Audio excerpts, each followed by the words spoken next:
waking up to the sound of someone banging at my door. And as I open the door, I realize it's my ex-girlfriend. I'm trying to figure out why she's here. As I open the door, she's like, "Ugh, Herbie, why do you look like that? Why do you smell like that?" I'm trying to decide if I should tell her the truth because every male told me I can't be weak, I can't be vulnerable. I have to man up. And then she uttered these words, "I love you. I'm here for you." So I decided to tell her the truth. This is the third day in a row I attempted suicide. And honestly, it would have been the fourth if you didn't come knocking. Instantly, she starts crying. She hands me the phone and tells me to call the suicide prevention lifeline number. So I did. As I'm on the phone speaking to the counselor, she says, "Sir, on a scale of 1 to 10, how do you feel today?" As I replied, a -10. To be honest with you, this is the first time in my life I don't trust myself by myself.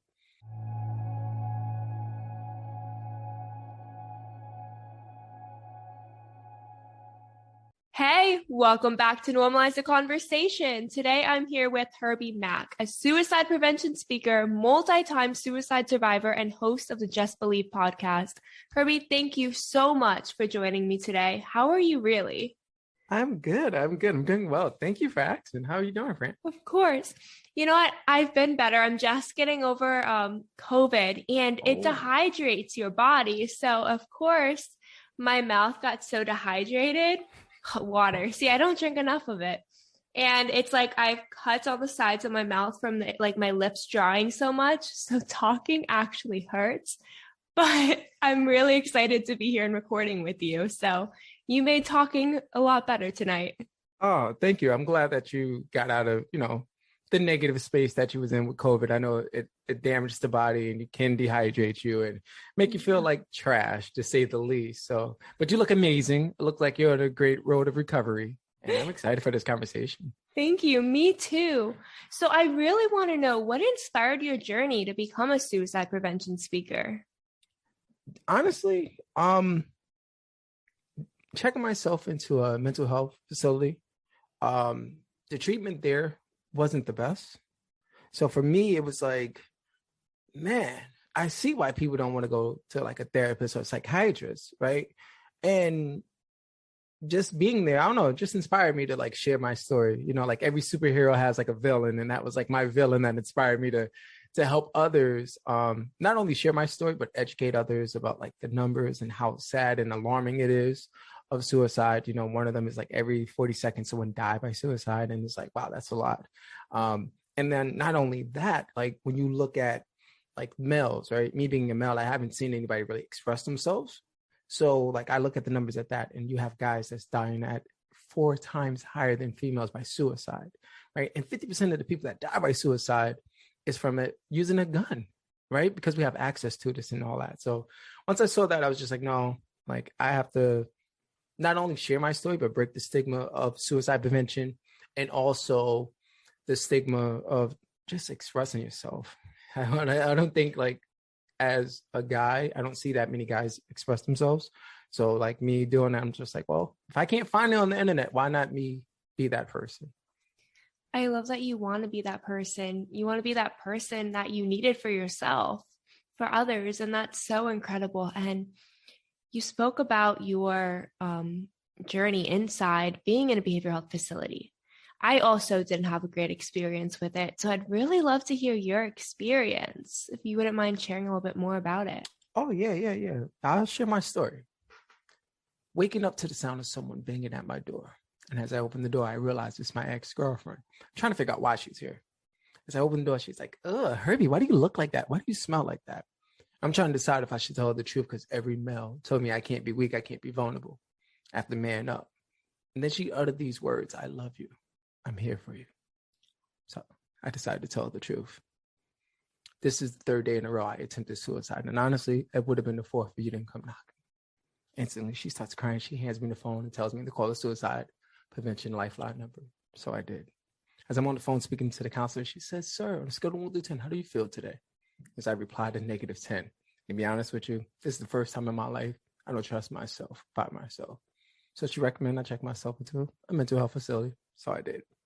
As I'm getting evaluated by a couple of nurses, one of the male nurses stopped me and said, "Sir, I don't know if you believe in God or not, but you don't belong here. He's going to use you to share your story to touch others." At the time, I had no idea what he was talking about. Honestly, I just wanted my pillow and my blanket in the head of my room and cry because no one thinks about attempting suicide. let alone check himself into a mental health facility. A few moments later, I get evaluated by the psychiatrist that's running it. And he just glances at my file and says, okay, take this. At that moment, I realized how powerful my voice was. So I decided to speak up because I felt uncomfortable how he just told me to take something without a full conversation. I just want to put this out there. When people throw labels on you, please tell them labels are made for jars, not people. So since he didn't want to communicate with me, I just went back to the nurses. Since they kind of got me, they got that love language. And they recommend something called journaling. I had no idea what it was. It was one of the most powerful things that they recommended that I use to this day. And as I'm writing, I realized the trigger of my depression is my parents, for the fact of they didn't teach me how to love myself. Here I am dating someone else, hoping that they can teach me how to love myself. Sounds ridiculous every time I think about it. And also, as I kept writing, I realized I was a functional alcoholic. I was only drinking to numb the pain instead of trying to understand my pain. A few days pass by, another psychiatrist comes, reevaluates me, gives me the full exam, tells me I don't have bipolar, since that's what the first psychiatrist recommended that I had. She did the proper test, so the power of standing up is key. So she let me leave. She recommended I go seek therapy. Fran, I'm not going to lie to you. I was broke, okay? I'm not going to lie. When you look at the prices of therapy, I didn't have it. So I went to good old Google and typed in how to love yourself. I discovered something called positive affirmations. Since I was in dire need, so I'm going to take it to the extreme. I had sticky notes everywhere, from my bedroom to the mirror in the bathroom to the refrigerator to even in my car. And then I did something I'd never done before. I looked in the mirror and told myself, you're loved, you're smart. You would change the world one day, but you just have to believe. After that, I got a big marker, put just believe. Some of my friends found out that I was in that place and they wanted to celebrate. They wanted to turn up, since my nickname was Anything Possible, for the fact of I love Hennessy so much. But then I also discovered something called boundaries. It's like, look, man, I can't hang out with you because once I start drinking, I turn into an Incredible Hulk and I can't control that, man. So I just got to love you from afar. And as I kept journaling, I discovered something that no one taught me: the power of forgiveness. I had to forgive my parents for not teaching me how to love, because I lost a sister who died from cancer at the age of 3. So they was depressed. So then I had to forgive myself for damaging my body and trying to harm myself because I was depressed. I share this story because I personally went from hopelessness to happiness. Oh yeah. I forgot to tell you, if you ever asking or wondering whatever happened to that ex-girlfriend of mine, she is now my wife. She blessed me with 2 amazing kids. That is just a part of my story. Thank you, Fran. I am so blown away by you and by your strength. That's not an easy journey. And from one multi-time suicide survivor to another, I just want to say that I am so proud of you for continuing on at a time when so many people can't and don't want to and don't. And that journey of learning to love yourself and learning to forgive yourself is one of the hardest things that you will ever have to do. And I am so proud of you for being able to do it and to use it to want to share your story with others and help others. So thank you for the work that you're doing. Thank you. I appreciate it. You don't know how much that means to me. Seriously. There's so many things I want to touch on from your story. First of all, let's talk about being in the psych ward in the behavioral health facility. And right away, straight to looks at your file and then medication. And it's all based on an assumption. I had that same thing happen to me, except we're pretty opposite. So for me, they right away said, well, you're depressed, so you need an antidepressant. I live with bipolar 2 disorder, which means I live with bipolar depression, where most of my time is spent in depression, but I do have those ups to hypomania, which for me is just feeling really confident in myself. But an antidepressant will send me into a hypomanic episode. So I was forced to take an antidepressant that ended up making me worse. But I didn't know I could advocate for myself. I was afraid to advocate for myself. Would that mean that I was going to be stuck there longer? Would that mean that I would never get out? What would that mean for me? So I was afraid to use my voice. And you, on the other hand, knew that you could. What inside you made you realize that I can speak up, that it's my body and I don't think that's right for me. And I want to talk about it more. For me, I had nothing else to lose. Like at that point, it's like, a wounded animal.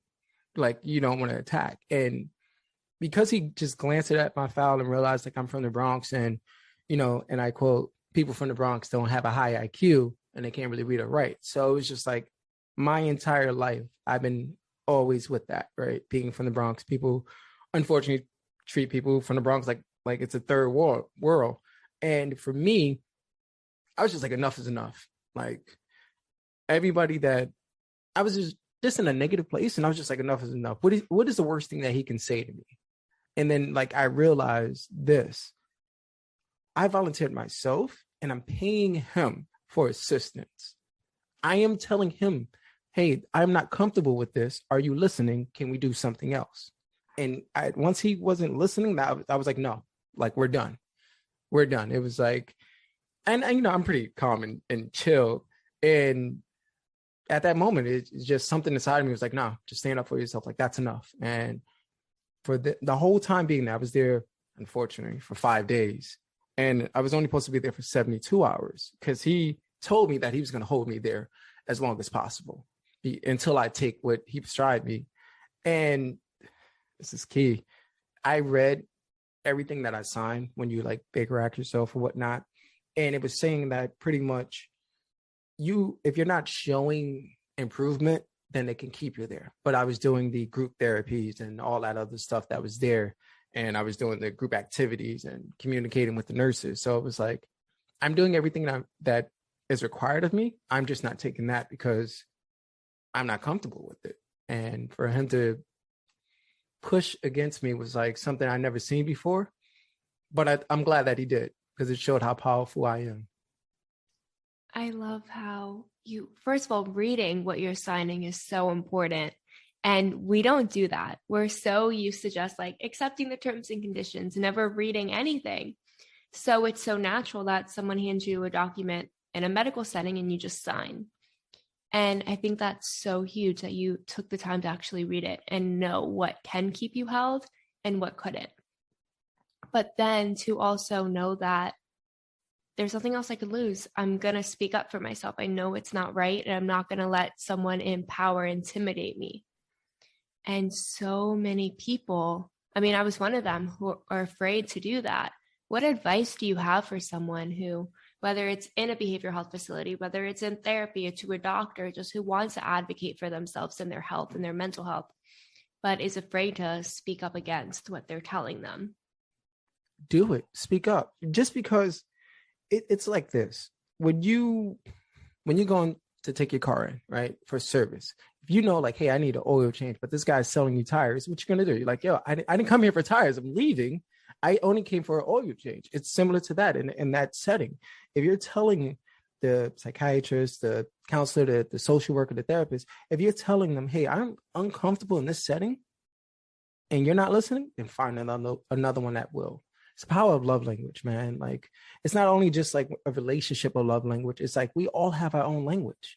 And if that person's not willing to understand you or get you, then you keep searching until you find that person. Like, you are in control. You're paying them for a service, not the other way around. That is so true. Remembering that you are in control. I love that example you use because that happens to me all the time when you go and they try to sell you tires and you're like, I just need oil change.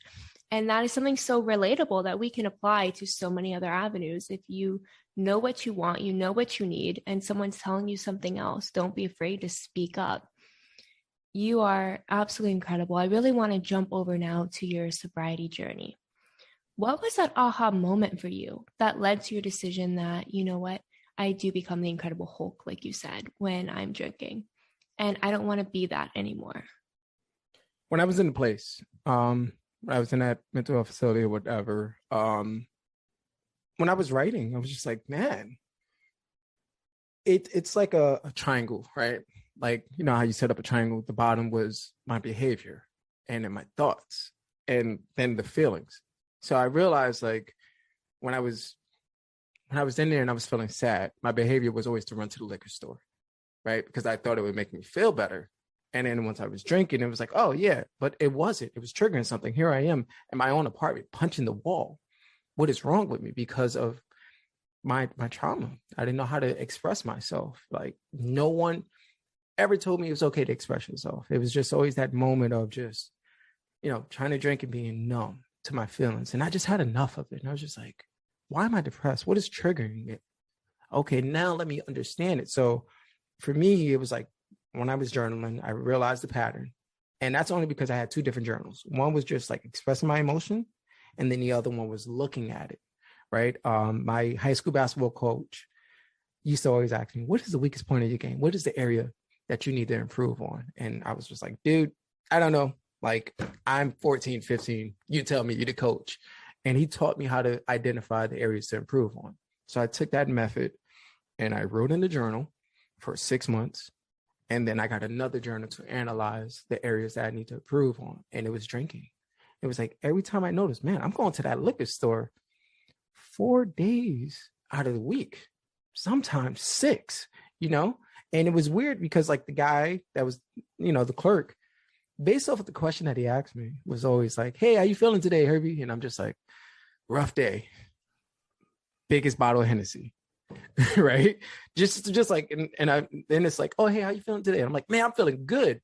Not only did he give me like a different kind of Hennessy, like sometimes he have some exclusive white Hennessy, like, hey, I got this for you, man. You feeling good? And it was just like, I didn't realize like, because I was going there that often, he knew what I like, which was great service, but I had to cut that out. And I had to realize like, let me take a different route home. It's going to take me 35 minutes longer to avoid that liquor store. But guess what? I'm breaking up that behavior. I'm breaking up that pattern and stuff like that. It is a really, first of all, to be able to analyze your behaviors, to look at what do I do when I'm feeling sad? And then understand it is alcohol. I go straight to the alcohol. And now that is causing me to get angry, to punch the walls. I am not actually feeling better when I'm drinking. I am triggering something inside me. I'm triggering this pain, this depression that I have, and I need to get to the root cause. That is an amazing connection to be able to make, especially on your own through journaling. But I really love how you went out of your way to avoid the liquor store, because that's not an easy behavior to change. When something has become your crutch and your coping mechanism, you rely on it. And cutting out that behavior is one of the hardest things you really have to do. And for you to decide, you know what, I'm not even going to tempt myself. I'm going to take the long way home to make sure that I'm not tempted, that I really cut this behavior out, is incredible. What were some of the biggest challenges you faced during that time? The power of no was the biggest challenge. I had worked at an amazing job, and I was one of the like more popular people there. And everybody always knew like, oh man, when Herbie comes out, man, everybody has a good time. Because like, when we're out and about at the clubs or whatever, I'm buying like the bottles, the drinks, like it's all on me, whatever. And people see that good side, and they don't see the side when I'm home flipping the furniture, punching the wall. And for me, I was kind of timid to say no to people because I was always in the clutch of like going to the dopest parties and having access to like hang out with some celebrities and stuff like that. And it was just like, no, I don't want that anymore. I want to be happy. Like, yeah, I look happy on the outside, but internally I want to be happy. Like, how does that look? I haven't seen that since I was a kid. You know what I mean? Like, I want to see that now. And learning to say no. And when I told my friends no and creating the boundaries, I was just always rejecting them. Hey, let's go to the sports bar to watch, football, basketball, whatever. Like, there's always some sporting event, or let's go hang out or whatever. And I just kept saying no. The first thing I did after being home, obviously, like, leaving that place, I cried. And then I just looked at like my shelf, and it was just all pretty much Hennessy. You name it, I had it. And I want to cry because I wasted a lot of money, but I poured all of it because I didn't realize how much I spent overall, but I poured all of it down the drain. I was just like, how can I get better? And I realized no one is going to save me but me. Like, you have to become your own superhero. That is amazing. I love that. You have to be your own superhero. Going back to what you said though about the power of no and learning to set boundaries with your friends. What was that like? Did it take you a while to say no? Did you feel uncomfortable the first time? Did they push back? What was that like? Yeah, I was uncomfortable, because I was always reliable. Like whatever, you don't realize how many clubs are open every day of the week. But I was pretty much there a minimum, 6 days out of the week. Sunday was like my recovery day. And for me, doing that all the time, right? And not only hanging out with the same people, but I'm always hanging out with everybody, a social butterfly. I had to learn how to be comfortable with just saying no without an excuse. Hey, why are you not coming? No. But such and such. No, I don't care. You know what I mean? I don't care if Beyonce is gonna be there. No, like I'm not going. Because I didn't want to be that same person that I was. That is learning to say no without explaining yourself. That is huge. And a lot of people struggle with that. I know for me personally, a lot of times someone asks me to do something and I'm saying no and giving a million reasons why I can't. And I'm like, but wait, no. Like, no is no. It's a full sentence. It applies to so many different things. And we've learned to have to feel like we have to defend ourselves and defend our no because no isn't enough. But it is enough. What advice do you have for someone who wants to begin their own sobriety journey? I talk about this all the time. Small wins are still wins. I don't think people understand that. We live in an area where you look at your phone and nobody posts their like low lights. They always post the highlights. And I had to learn to start small. Okay. I dumped out all the liquor. And it's sad to say, like, even once I did that, I was still having like hangovers, even though I wasn't drinking because of the withdrawal. And just being patient to just slowly one step at a time, putting myself in a position to win. Started hanging out with people that inspired me, that knew like, hey, I don't trust myself with alcohol and I don't want to drink. Is it okay if we hang out? And that was key. Like setting the bar low enough to like feel accomplished, but then also having that group support that understood, okay, he had something going on.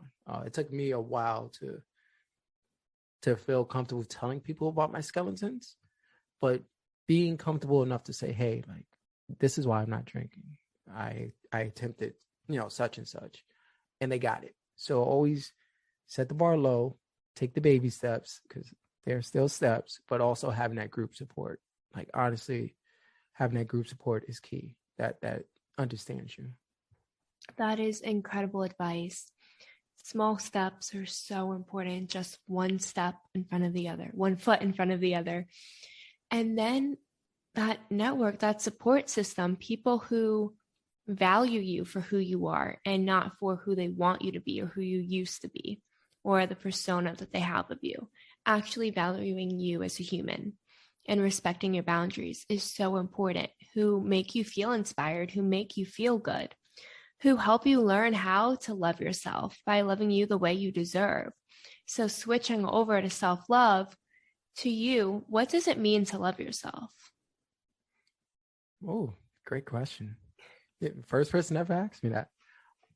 To me, it's understanding that you're not perfect, but understanding that you're still beautiful. I love that. That is so true. So coming from a place where you never learned how to love yourself to a place where you do now love yourself and you love yourself so much that you've set these boundaries, that you go out of your way now to help others who are struggling. What was that journey like? How did you learn to love yourself? Man, inner child, right? Some of us experience trauma at a young age and you don't process it until you become an adult. And for some odd reason, you think like the adult and that like 7-year-old body that's like, man, I'm going to talk back to this person, and you relive that, right? And And it's because of what you know, right? It's like, oh, but then I had to understand that the trauma that I was when I was a child, it's okay. Why am I putting so much pressure on a kid? Right? Like, you're a kid. You don't even know what's going on yet. You're still trying to figure out how big the world is. And forgiving my past, right? Hugging that kid. I did something that I wrote a letter to myself, to my child, my inner child. And it was a letter of like forgiveness and apologizing. And I sat on it for a while. And once I processed that feeling, I burned it. Right. And then after I burned it, I wrote a letter to that future child, which is that man that you are speaking to today. And that was like my peace. And I had to learn how to talk to myself positive, right? Because negative self-talk is self-harm. And I'm like, man, if I won't say it to a child, why would I say it to me? And that changed my whole perspective. Like everything just changed. It just changed instantly. It's so amazing when you reframe it. How would I talk to a loved one? How would I talk to a child? How would I talk to my friends? You would never beat down on them the way you beat down on yourself. We are taught to be our biggest critics, to criticize ourselves, to look at all the reasons why we're not good enough and where we can improve, and to look back at your inner child and to just acknowledge all the pain and the pressure and the stress that they felt. And forgive yourself for feeling that way. I think there's a lot of guilt when you look back and you're like, how did I do that to myself? How did I let my inner child, my young self, become so broken and feel so broken and not notice? How did I not love myself more? Why wasn't I there enough for myself? There's all these questions that go into it.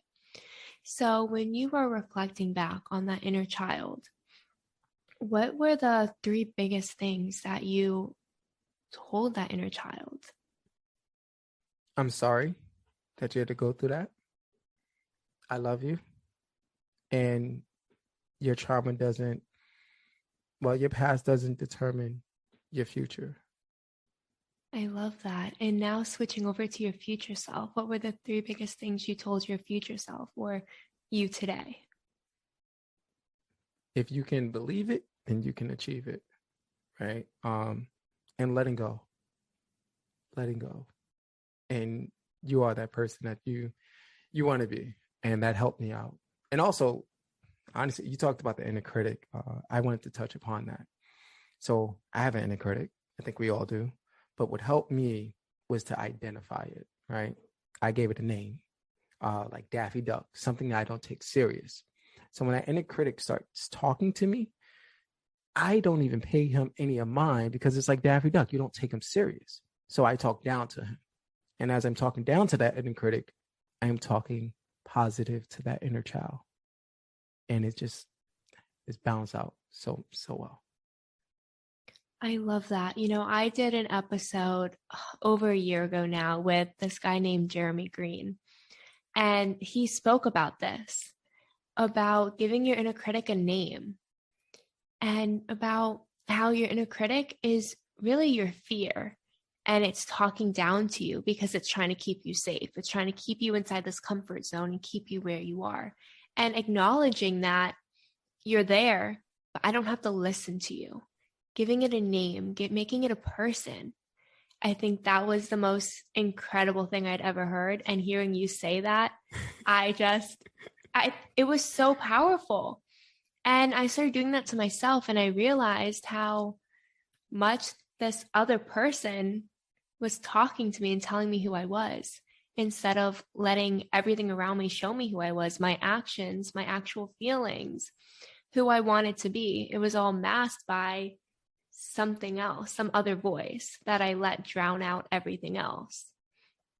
But you also spoke a lot about self-forgiveness. So did you have to learn how to forgive your inner critic at all? Yeah, I did. I had to.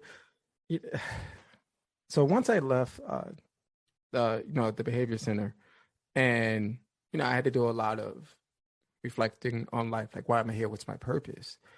And I did a trip to New York, my ex-girlfriend during the time, who is now my wife, she was coming back.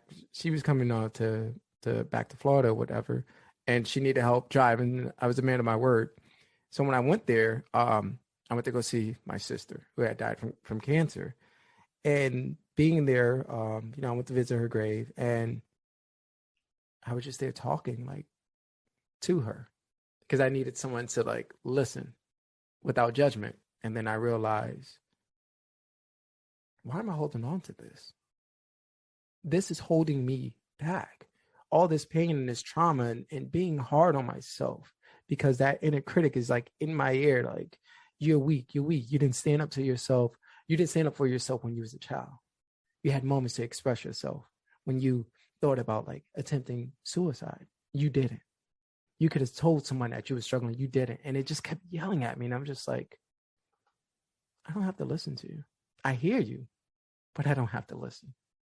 And being there, I don't know, there's just something there, just getting all of that off my chest because, she was 3. So it's like, I wouldn't talk to her negative. So why am I talking to? That's when it clicked for me. It's just like, I'm not going to talk to her negative. So why am I doing that to myself? Because my inner child needs her healing. And that inner critic needs to like, get out of here. That is an incredible revelation to make and to realize, first of all, that you need someone to just talk to who's not going to judge you, who's not going to talk back, who's just going to listen, to just feel heard and to find the outlet. For me, I go to my grandfather's grave.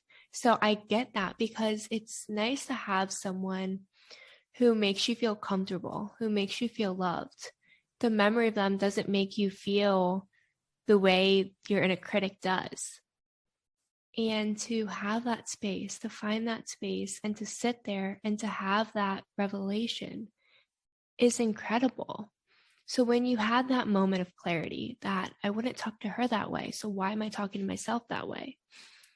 I know you said you changed the name like Daffy Duck, but what else did you do to start moving on and past that? Because it has to be really hard to completely drown out those voices. Not to be that guy, but I'm going to be that guy. And a lot of friendships. Stop speaking to a lot of family members. Not because they're bad, but sometimes people see that version of you and they just want to keep you in that same box.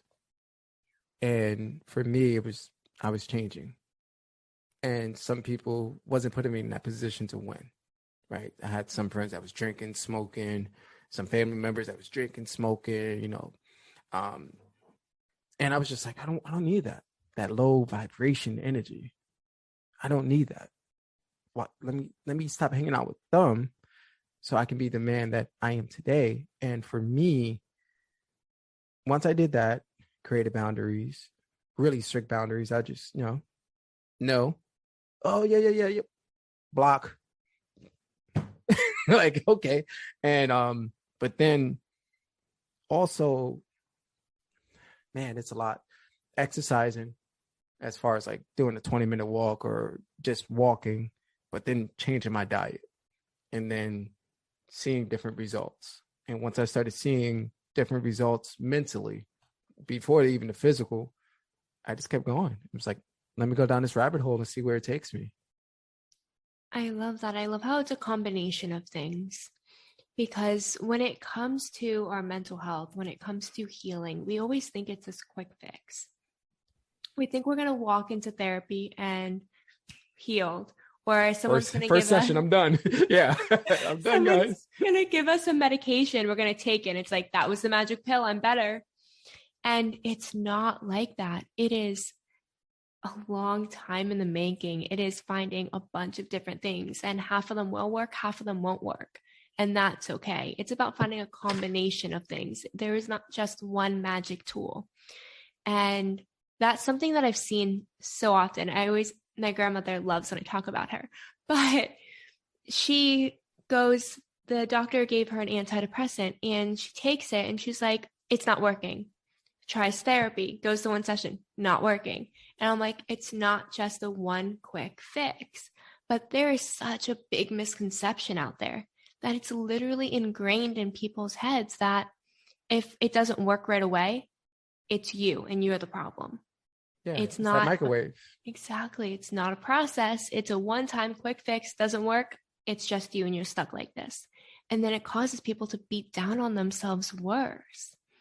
What advice do you have for someone who kind of goes through it over and over again, who's trying and failing at finding coping mechanisms that may work for them? Healing is not a like switch. Like you just can't turn it on and it's over. It's a process. I can share my story. It took me now 3.5 years to be comfortable to heal, and not only heal, but to share my story. I don't think people understand, friend, like someone expressing themselves in their story, you're reliving that pain. And it's like, the Band-Aid, you rip it off and it hurts. But, I realized like it's important because I don't want people to feel like they're alone. And I don't want you to think that I'm here and like I went to the therapist yesterday and I'm good. Like, no, it was a process. And it's still a process. Even if you tried writing, right? It may not work for you. Try coloring. Just keep on trying and trying and trying. I tried everything from journaling, coloring, Chinese medicine. I tried it all.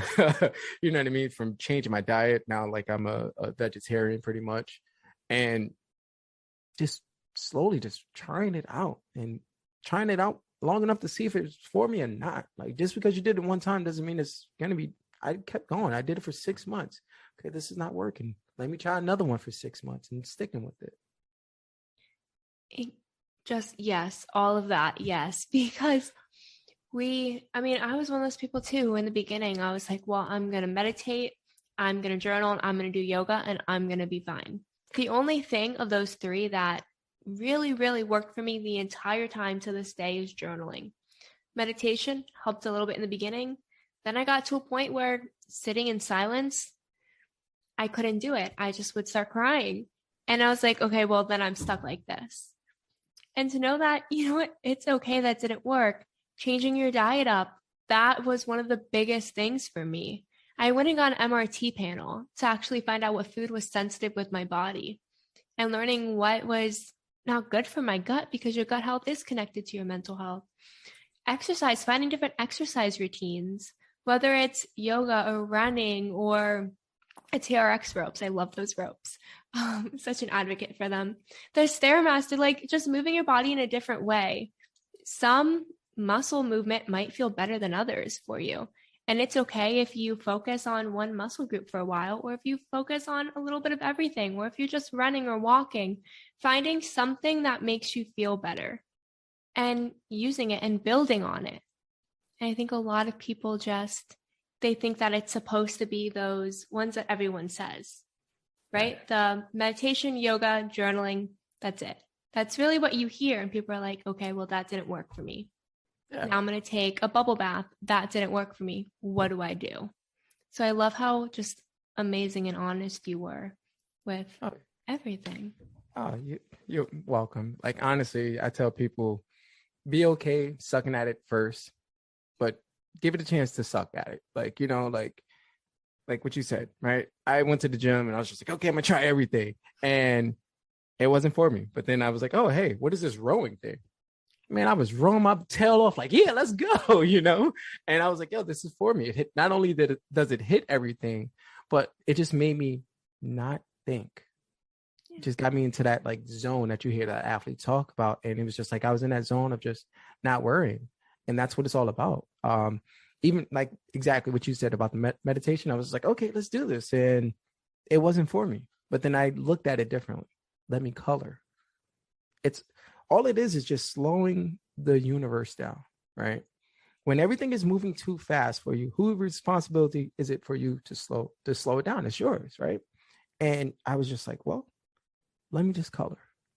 I'm slowing down the world. I'm slowing down my thought process, and just in the moment, I'm just focused on getting these colors in the line and making this art looks beautiful, whether it's green and purple and orange and whatever. So that helps. And that to me is a form of meditation, just slowing the world down.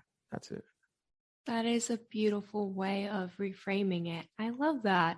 Herbie, you've been absolutely amazing. Before we wrap up, in 3 words, describe your podcast. Man, that's the hardest question you asked me today. In 3 words. Man, believe in yourself. That's the only thing I can say. That's what it is. It's I love it. But now yourself. give us a quick elevator pitch on what your podcast is about and why we should go listen. So my podcast is about other alternative routes of therapy, healing, because I know healing is not for everyone. Like, it's not a one size fit all thing. So I have the pros, is what I call them, therapists, where we normalize conversations of therapy sessions and what to expect. And then I also give you knowledge on like self-care and how that looks, and burnout. Like, what is that? So that's all it is. It's just understanding the stigma of mental health and how can we break it. I absolutely love that. Now, where can we find your podcast and connect with you? My podcast is located everywhere on YouTube, on, the biggest one of them all, Apple, Spotify, Podbean, you name it, it's there. You are absolutely amazing. Thank you so much for joining me today. Thank you for having me. I appreciate this.